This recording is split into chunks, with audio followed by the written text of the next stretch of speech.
ng bayan. Hindi panagutin o panagutin? Panagutin! Panagutin! Panagutin! Panagutin! Panagutin!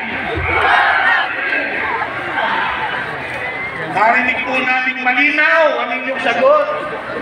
Sana narinig yan ng mga kinauukulan. Kaya tama lang po, nasama-sama nating ipanawagan ang ukol sa transparency and accountability. At nananawagan din tayo na yung mga hakbang na gagawin ay dapat na makatarungan at sang-ayon sa ating saligang batas. Hindi tayo sang-ayon sa anumang solusyon na laban sa konstitusyon. Sang-ayon ba tayo doon?